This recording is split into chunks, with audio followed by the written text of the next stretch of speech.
The sky was full of smoke.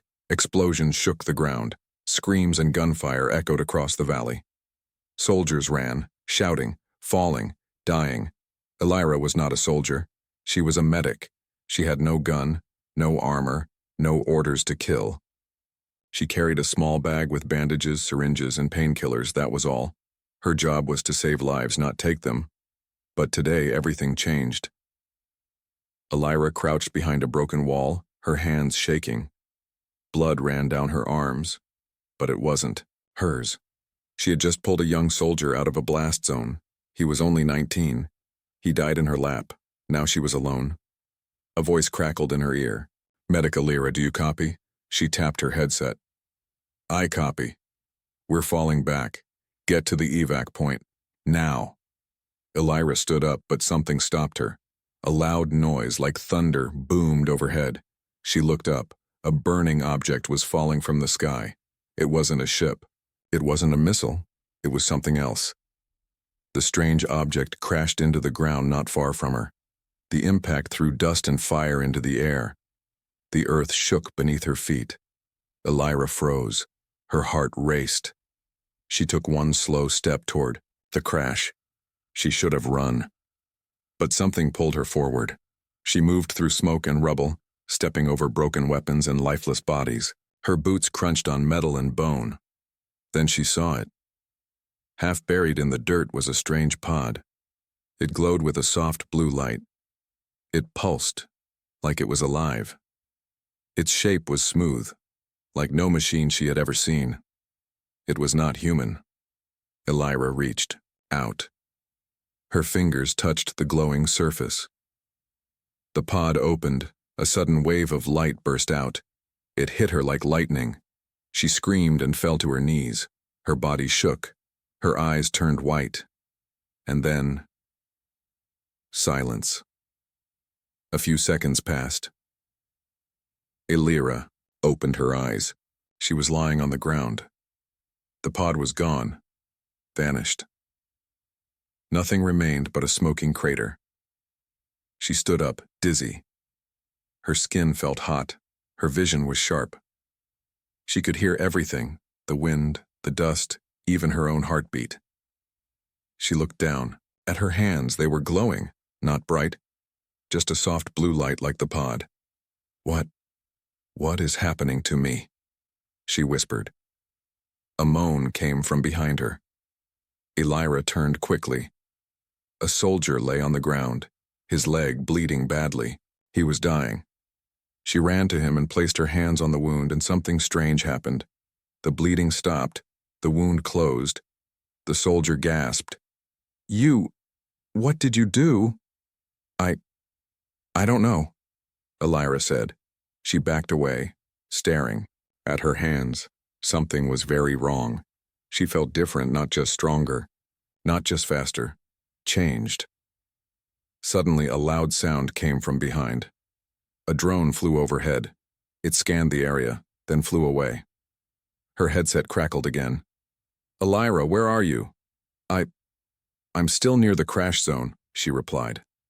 Her voice was calm, too calm. "Elira, that object, it's not human. Command wants it secured. It's gone," she said. "What? Say again?" It disappeared. A long pause. "Return to base. Now." Elira didn't move. She looked at her hands, one more time. The glow faded. Then she looked at the battlefield around her.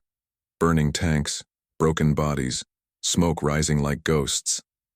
Something had entered her. Something not from Earth.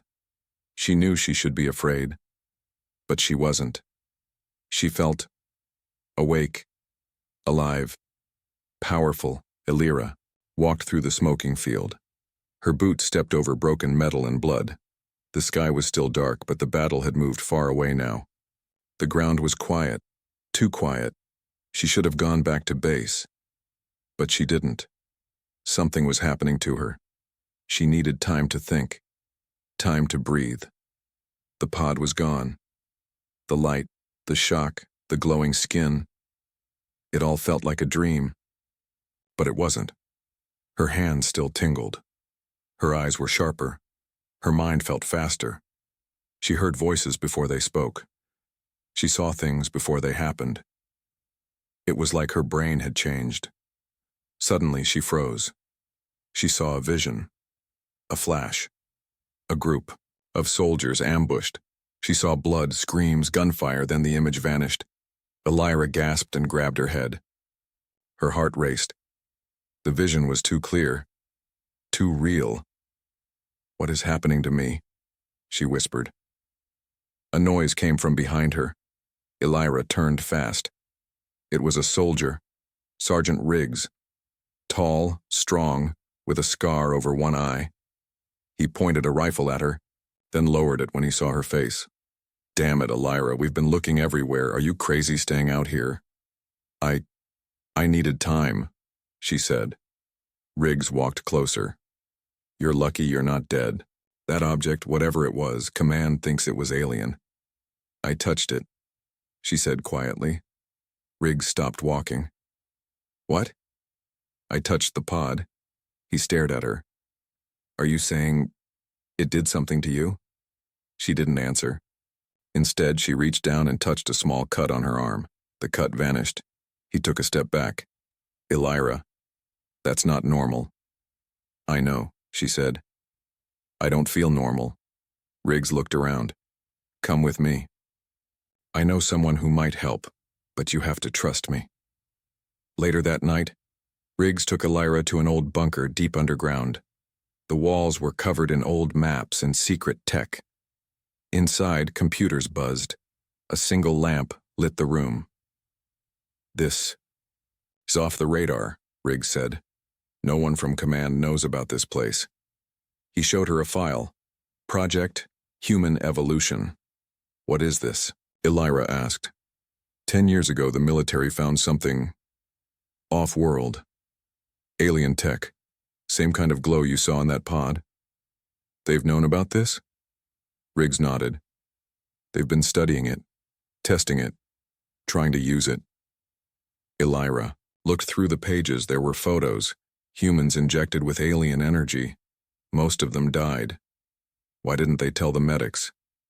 "They don't tell anyone," Riggs said. "But you're different. You survived the contact. And you got powers. I didn't ask for this, I know, but you have it now." She sat down. Her mind was spinning. Her heart felt heavy. "I saw people die before it happened," she said. "Like a dream, but real." Riggs raised his eyebrows. "Visions?" "Yes. And I healed someone with a touch." He sat down, next to her. "You're not human anymore." Elira looked at him. "Then what am I?" He didn't answer. Just then, alarms beeped on the computer. Red lights flashed. The screen showed a warning. "Enemy units approaching Sector 9. Estimated time 10 minutes. "That's close," Elira said. "We have a small squad nearby. I'll alert them," Riggs said. Elira grabbed his arm. "No, I've seen this. It's an ambush. They'll die." He stared at her. "How do you know?" "I just do." Riggs hesitated. "If you're wrong, I'm not wrong." 10 minutes later, Elira and Riggs arrived just as the soldiers were moving out. A group of 5 walking toward Sector 9. "Stop," Elira shouted. The leader, Captain Dresner, frowned. "What's this?" "Riggs, who is this?" "She's a medic," Riggs said. "We don't need a medic." "She had a vision," Riggs said. "She says it's a trap." Dresner laughed. "We don't follow dreams, Sergeant." Then gunfire. Out of nowhere, a machine gun opened fire from the trees. Soldiers dropped. Elira ran forward and dragged 2 behind cover. She touched one man's wound. Healed. The rest fired back. Riggs took out the sniper. After 2 minutes, it was over. Only 3 soldiers remained. Dresner walked to Elira, shocked. "You were right," she nodded, but her face was pale. "I saw it before it happened." "You're not just a medic," he whispered. Back at base, Command was angry. "You disobeyed orders," the officer barked. "You took classified files. You interfered with mission plans." Riggs stood in silence. Elira said nothing. Who gave you permission to access Project Human Evolution? No one, Elira replied. The officer leaned forward. What did the alien pod do to you? I don't know. Then we'll find out. You're not going anywhere. Two soldiers entered the room. They had stun weapons. Elira stood slowly. Her eyes glowed again. I'm not staying here, she said. The lights in the room flickered. The computers went dead. The stun weapons shorted out. Sparks flew. The guards backed away, frightened. Elira turned to Riggs. Run. Elira ran through the base corridors. Sirens echoed behind her. Red lights flashed. Soldiers shouted over the intercom. Alert! Subject is escaping. Do not engage alone. She is dangerous. But no one could catch her. She moved fast. Too fast. Her body felt light like air. Doors opened before she touched them. Lights blinked and went dark as she passed. Something was changing inside her. She reached the back of the base where the old files were stored. Most people didn't even know this room existed. Elira forced the door open with one hand. It bent like soft metal. Inside, it was quiet. Dust covered the shelves. Old screens flickered with forgotten data. She found a terminal marked Project Human Evolution, classified. She sat down. The screen asked for a password. She didn't type anything. Still, the screen opened. It was like the computer knew her. Files appeared one by one. Test Subject 01, failure. Test Subject 02, failure. Test Subject 03, partial success, died after 6 hours. There were photos, men and women, faces twisted, in pain. Their skin glowed, their eyes changed. All of them were soldiers, all of them were dead. Elira kept scrolling. Test Subject 07, unknown outcome, escaped. She opened that file. There was a video. A woman, also a medic, sat in a chair. Wires connected to her arms. She looked scared. A voice asked her questions. How do you feel? The woman said, I feel like I can hear people thinking. Then the video glitched. The screen went black. Elira's hand trembled. They've been doing this for years, she whispered. And they never told us. Suddenly she heard footsteps. She turned and Riggs stepped in. Elira, he said, breathing hard. You need to leave now. You followed me? I had to. Command is sending a full capture team. You're on the kill list now. Elira looked at him with angry eyes. Why didn't you tell me about the experiments? I didn't know it was this bad, Riggs said. They kept it hidden, even from field officers. Elira pointed to the screen. These people trusted them, and they died. I believe you, Riggs said, but we don't have time. You're not safe here. She looked at the screen one last time, then she grabbed a small data chip from the terminal. It copied everything. I'm not running anymore, she said. I want answers. Outside the base, night had fallen. A black transport hovered nearby. Riggs and Elira moved quietly through the trees, but they weren't alone. Suddenly, drones appeared in the sky. Red lights scanned the area. A voice came, through a loudspeaker. Elira Kane, you are to be detained. Surrender immediately. Elira's eyes began to glow. She raised one hand, and the drone systems glitched, then crashed to the ground. Riggs looked at her. You're getting stronger. I can't stop it, she said. Every hour it grows. A second wave of drones arrived. These had weapons. Elira stepped forward. A pulse of energy flew from her body. The grass flattened. The drones dropped. Like stones, Riggs was shocked. You're becoming one of them. One of what? She asked. I don't know, he said, but you're not human anymore. They traveled to a remote location, an old scientist's lab. Riggs explained on the way. There's a man who used to work on the project. He left after the first deaths, went off the grid, lives out near the mountains. The lab was deep, underground. Old, broken, full of dust. But someone had been keeping it alive. A man in his 60s greeted them. Dr. Moreland. He had gray hair, sharp eyes, and a limp in one leg. I never thought I'd see another, he said when he saw Elira. Another. What? She asked. Survivor? Dr. Moreland sat down and pulled out a dusty notebook. 20 years ago, a signal came from deep space. Not just sound, but code. A message. What did it say? Elira asked. It said, "The test begins now." He opened his notebook. There. We're objects like the pod you touched. They crash on purpose. They don't kill. They choose. Choose who? Riggs asked. Dr. Moreland looked at Elira. People with strong minds. Strong hearts. People who try to heal, not destroy. They chose me? She asked. Yes. And now you're changing. Elira looked at her hands. They glowed again. What's the final stage? She asked. And what happens to me? No one knows, Moreland said. The others died before they could finish changing. But I didn't, she said.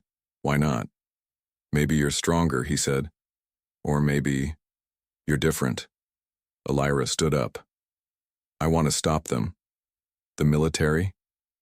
Riggs asked. No, she said. The ones behind this, the ones who sent the pods. Moreland shook his head. You're not ready. I don't care. She placed the data chip on the table. Help me use this. Help me find the truth. Dr. Moreland looked at her for a long time. Then he nodded. Back at Central Command, General Corr stood with cold eyes, staring at the report in his hand.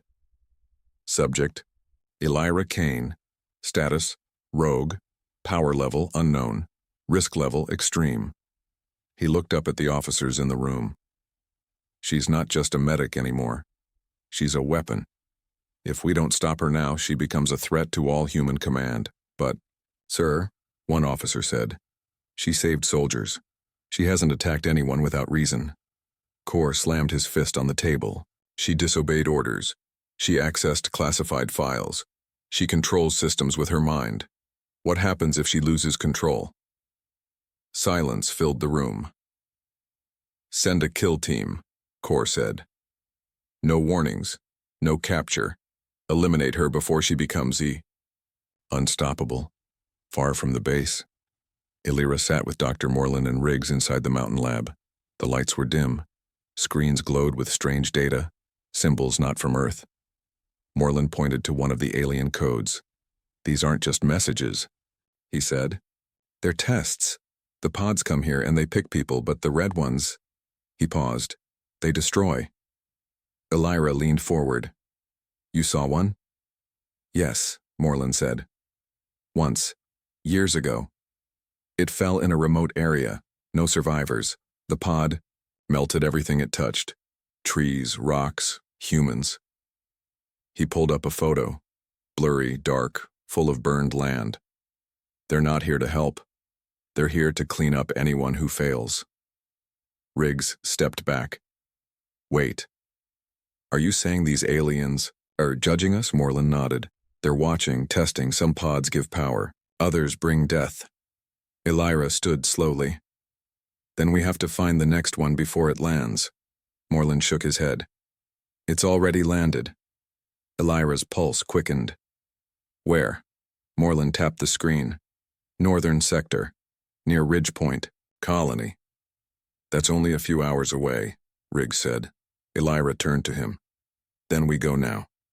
In the air, the kill team flew in silent black ships. 6 elite soldiers. No names, just numbers. Unit leader, 01. He read the file again.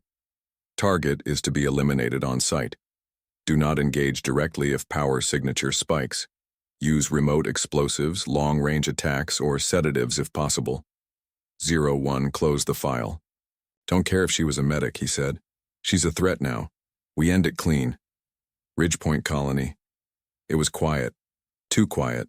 The small colony had no power. No voices. No children playing.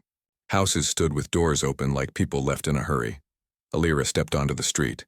The air felt wrong. Heavy. Dark. She looked around. Where are the people? Moreland checked his scanner. No life signs. Riggs pointed toward the hills. Smoke. Over there. They walked slowly. Then they saw it. The red pod. It was still glowing, but darkly, like burning coals. Around it, the ground was black, melted, and next to it, a figure stood, a woman, pale skin, eyes fully red, not human. She looked at Elira and smiled. "You're the chosen one," she said. Elira stepped forward. "Who are you?" The woman tilted her head. "A failed test." Suddenly, she moved. Faster than anything.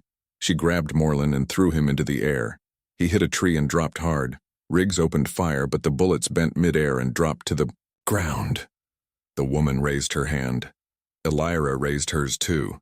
The two forces clashed. Blue against red. The ground shook. Windows shattered. Birds flew from trees in panic.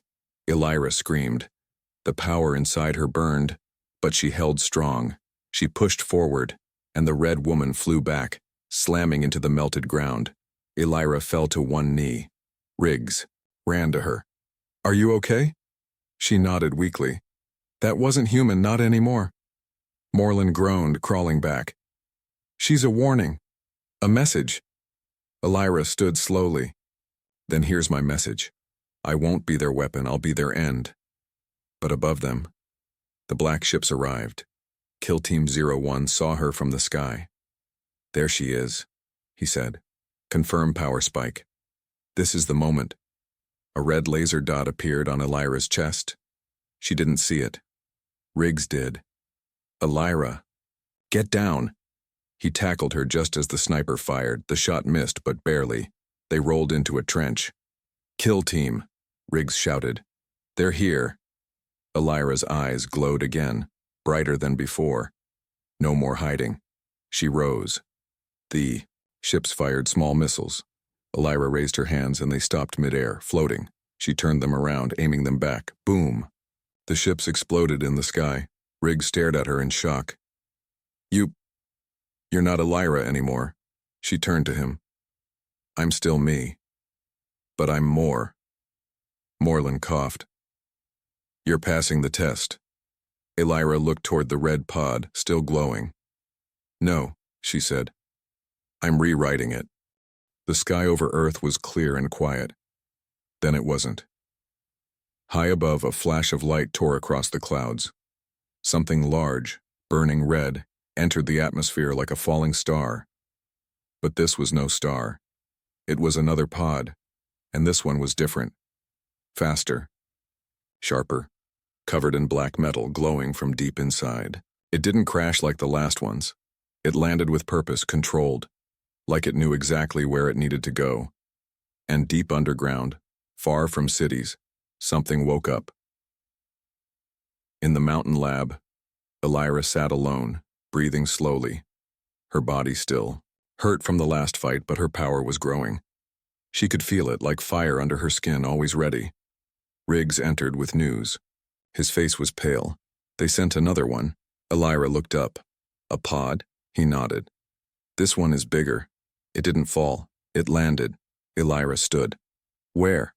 "Out near the polar sector. No people nearby, just snow, rock, and silence."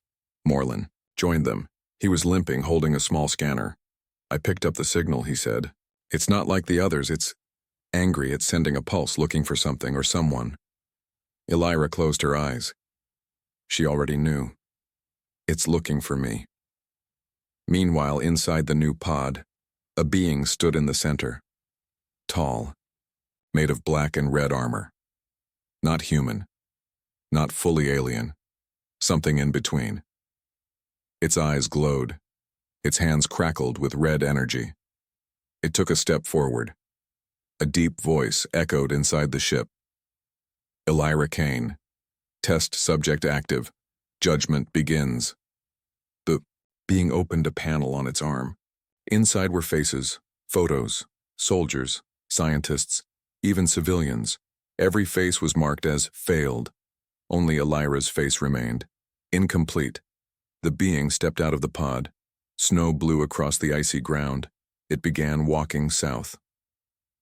Back, in the lab, Elira stared at the scanner. She saw the movement. The new being was walking, directly toward her. Riggs spoke carefully. Maybe it's not here to fight. Elira shook her head. It's not like me. It doesn't feel curious. It feels cold. Moreland added, I think it's a cleaner, not a tester. These things come when someone passes too many stages. When they change too much. So they come to erase them, Riggs asked. Yes, Moreland said. To stop the evolution before it's complete. Elira looked down at her hands. They glowed softly. Then I need to finish evolving. Before it reaches me. That night, Elira sat alone, in silence. She opened the data chip again. The files, from Project Human Evolution. She read everything, every failed subject, every experiment. Then she found something new. Protocol 9, Emergency Merge Sequence. A video loaded. A scientist explained, if a subject reaches phase 4, they will begin to reject human limits. Muscles change, brain expands, new energy lines form under the skin. They may lose control, or they may become something new. Then, the screen showed something strange, a photo, not a person, a being, part human, part energy, no face, only light. Elira stared at it. Was that what she was becoming? The next morning, Elira, Riggs, and Moreland took the transport ship toward the polar. Sector's snow fell hard. Wind screamed outside. As they landed, they saw footprints in the snow. Large, heavy, heading straight toward a nearby canyon. He's close, Elira said. They moved slowly, quiet. Then, suddenly, boom. The snow exploded beside them. A blast of red energy tore through the sky. The cleaner had arrived. It stepped from behind a tall rock, its red eyes locked onto Elira. Elira Kane, it said in a deep, robotic voice. Final judgment. Surrender. She didn't move. I'm not done yet, she said. The cleaner raised a hand. Red light shot toward her. She raised her own, and blue light clashed with it. For a moment, the world froze. Red and blue. Power against power. The snow beneath them melted. Then the clash exploded. Elira flew back, hit a wall of ice. Blood came from her nose, but she stood again, stronger, faster. The glow in her skin burned brighter than before.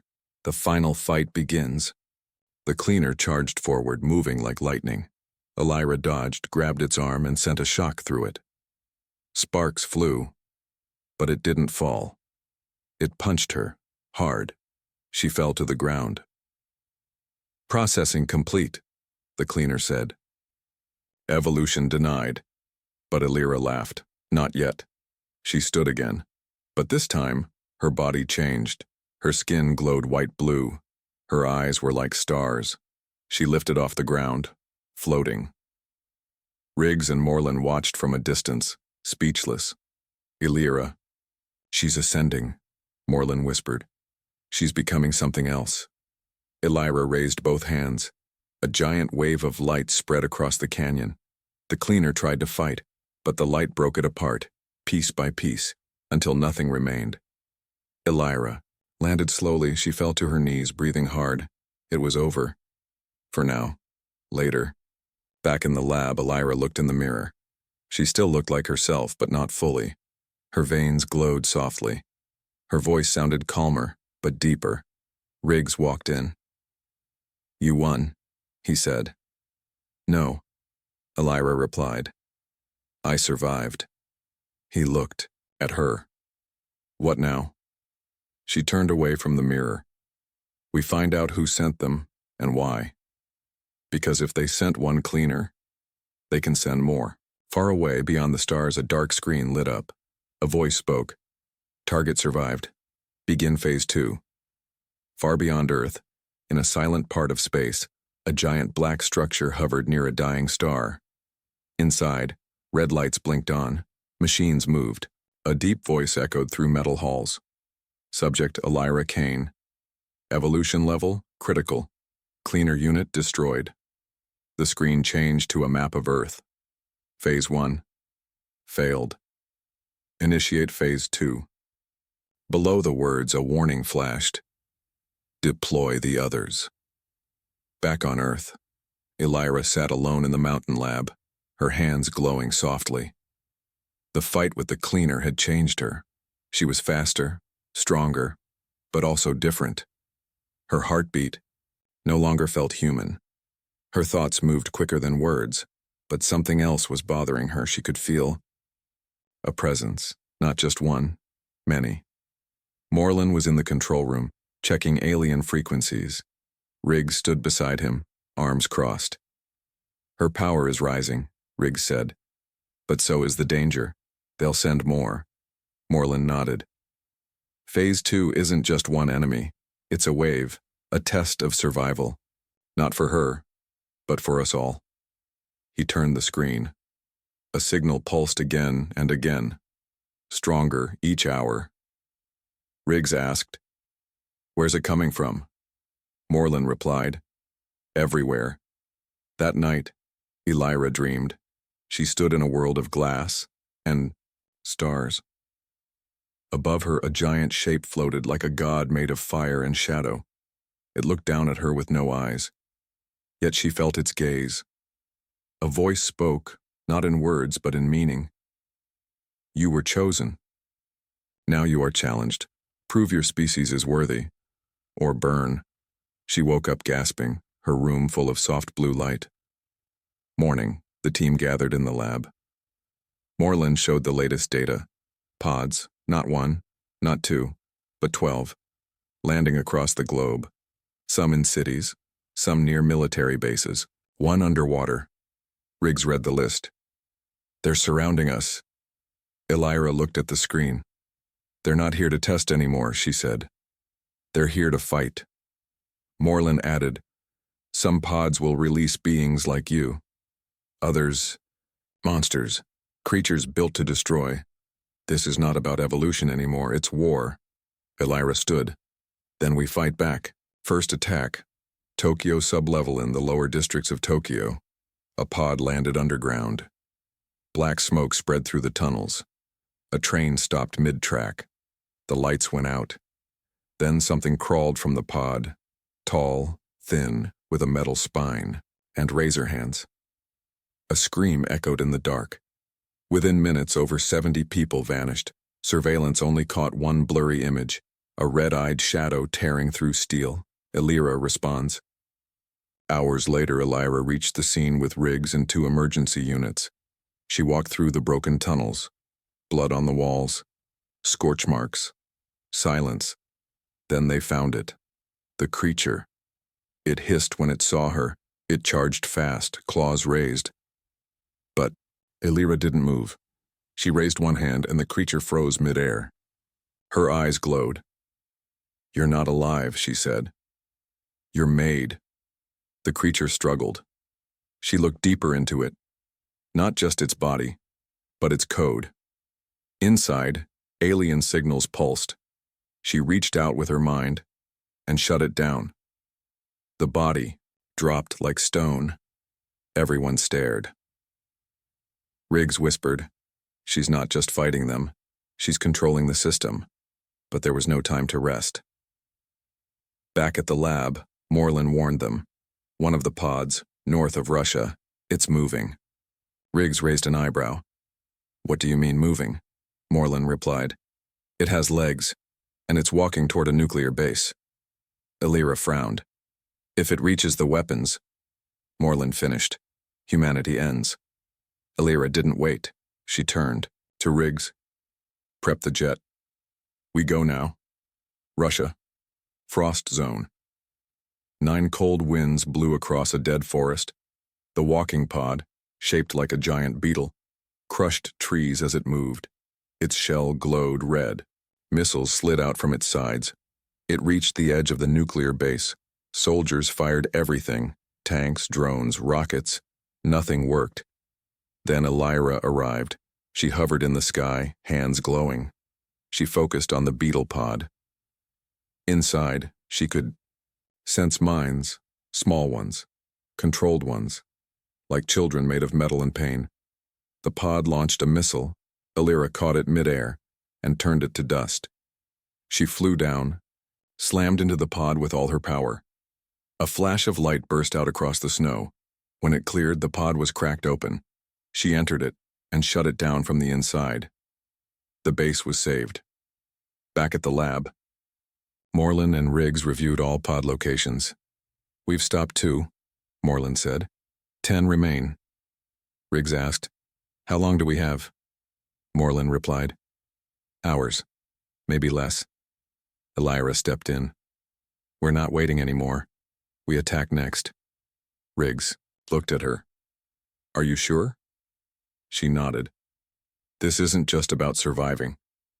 It's about sending a message." She walked to the computer. She typed one word in the alien code. "I'm coming." Far across space, the signal reached the dark structure. A second voice replied, "Then we'll be waiting." Above Earth, beyond the stars, the dark structure moved. Slow, silent, but full of life. Inside it, they waited. Not machines, not fully alive either. They were the judges, ancient beings of code and shadow, born from stars, carved from forgotten energy. They watched thousands of planets. They tested species, some passed, most burned. And now, they watched Elira Kane. Earth, Mountain Lab Elira, stood before a hologram of the galaxy. 10 red dots blinked across Earth, remaining pods from Phase 2. So far, she had stopped 4, but she was tired. Her body glowed constantly now. She didn't sleep. She didn't eat. Riggs noticed. "You're changing again," he said softly. Elira nodded. "Faster than I can control." Moreland studied her energy scans. "Her brainwaves aren't human anymore. She's evolving beyond us." Elira didn't respond. She was listening to something only she could hear. A whisper. A call. From space that night. She stepped outside. The sky was clear. Stars above looked cold and sharp. She reached out with her mind, and for the first time she felt it. The judges. They weren't close, but not far either. Their thoughts were heavy, full of purpose. Elira heard words not spoken by mouths. "You seek us, but you are not ready," she replied with thought. "Then make me ready." A pause. Then, "Come and see." In the lab, the scanners screamed. Moreland shouted, "Something's coming, fast, from orbit."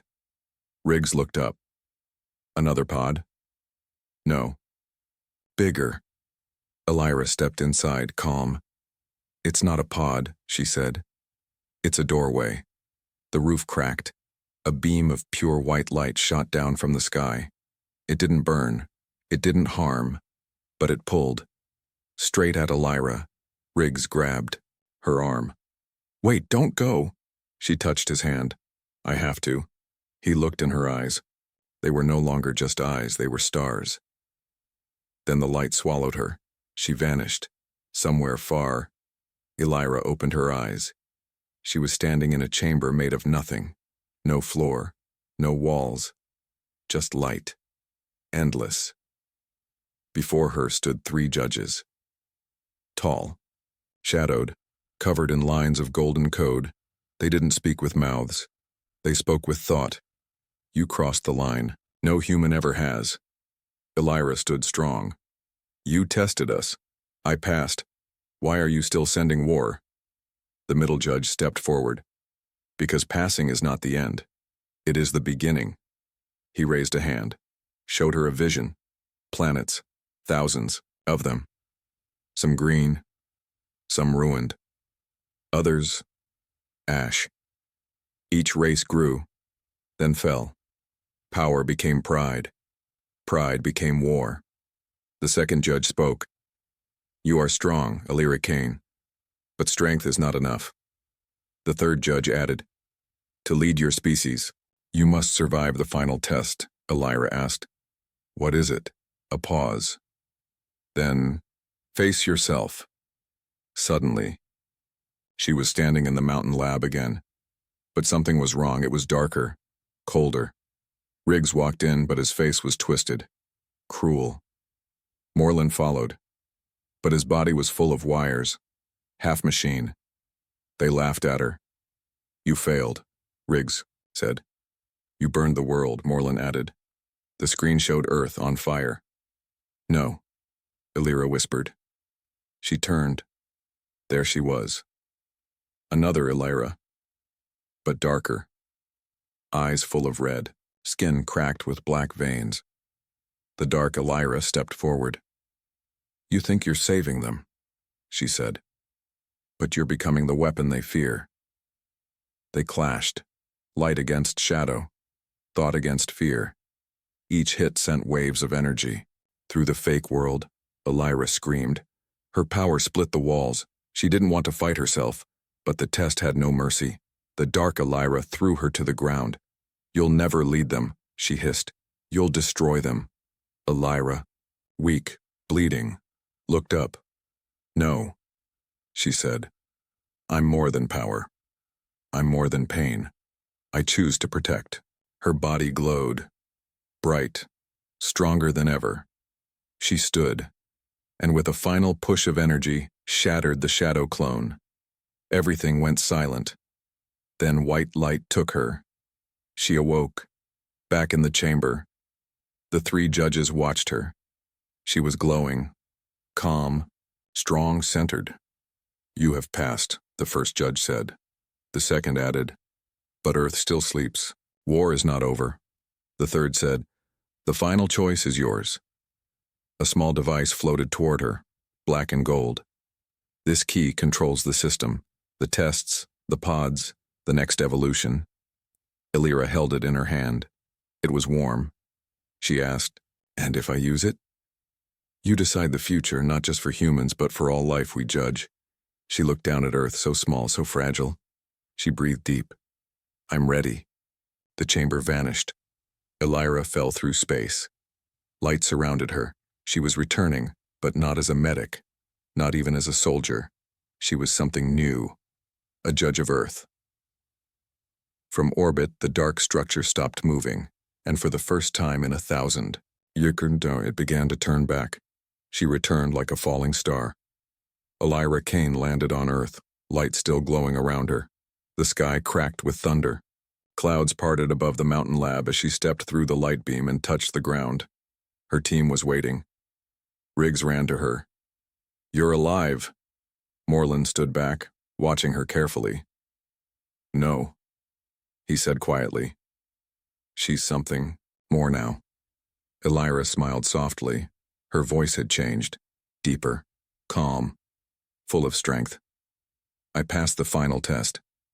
Riggs asked, "And the judges? Are they done with us?" She shook her head. "They're watching, but they gave me the key. Earth's future is now in human hands." She held out her palm. A small object floated above it, a black and gold cube glowing faintly. The system core. The days that followed, across the planet, the alien pods stopped. Some powered down and vanished into dust. Others opened and strange. Machines stepped out, but no longer to attack. They waited, silent, watching. They were no longer invaders. They were listeners, waiting for Illyra's command. World governments panicked at first. Some armies tried to destroy the machines. Nothing worked. Then Illyra appeared on every screen around the globe. No camera recorded her. She simply appeared, as light, as thought. Her message was clear. This was a test. We passed, but not because we were strong, because we chose to survive with honor. We chose to help each other. I now hold the key. The system listens to me, but I won't rule. I will protect, I will guide, and if the judges ever return, we will be ready. Secret meeting. Deep Earth Council. In a hidden bunker, human leaders met in secret. "She controls alien tech," one general said. "She could crush any army." A scientist replied, "She's not a threat. She ended the war." "But who decides what's next?" Another voice asked. "Is she still human?" No one had the answer. But outside the room, in the hallway, Illyra, stood quietly. She heard everything. She didn't enter. She just walked away. The machines speak. One of the dormant machines, deep in the Sahara Desert, suddenly stood up. It turned its head east toward a village dying from drought. Then it walked. People panicked, until it stopped at the edge of the village, raised one arm, and released mist into the sky. Within minutes, clouds formed, rain fell, the machine sat down and waited. Another machine in South America found a broken city. It began rebuilding the roads brick by brick. They weren't attacking, they were helping. People across the world slowly began to see. The machines follow Elira's silent commands. She had not brought war. She had brought change. But not everyone was grateful. In a dark lab far from any city, a group of rogue scientists and soldiers gathered. They watched Elira on screens. One man spoke. She claims to protect us. But who protects us from her? Another replied, we need to make our own version. A weapon just as strong. Something human. They began working on a secret project. Codename, Mirror Flame. Meanwhile, Elira walked alone. She no longer stayed in the lab. She traveled, quietly, secretly, to places where people were still afraid. She didn't speak much. She didn't show power. She listened. She learned. In one village, she helped a boy lift a stone to rebuild his school. In another, she sat with a dying woman and simply held her hand. People began to tell stories, not of a soldier, not of a weapon, but of the light woman who brought peace. One final signal. One night, as Elira stood by the ocean, the small black and gold cube in her hand glowed again. She felt a pulse in her mind. A new voice. You passed, but others will come. Other species, other tests. She replied with thought. I understand. Will you judge them? The voice asked. Elira looked at the stars. I'll watch them. I'll guide them. But I won't judge. Then your role is clear. You are no longer the test subject. You are now the balance. The cube floated into the sky and vanished. Its task complete. Elira smiled. She finally understood. Months later, the world began to heal. Not perfect, not easy, but better. People worked together more. The machines helped rebuild, then quietly shut down, waiting for the next need. Elira was never seen again in public, but some claim they saw her in dreams. In Nisondina storms, in light over the mountains, she had become something greater. Not a god, not a weapon, but a guardian, a medic who became legend. A legend who became the first human judge. And her story was just the beginning. Final words on screen. She was just a medic, until war turned her into something terrifying. But in the end, she chose to be something beautiful.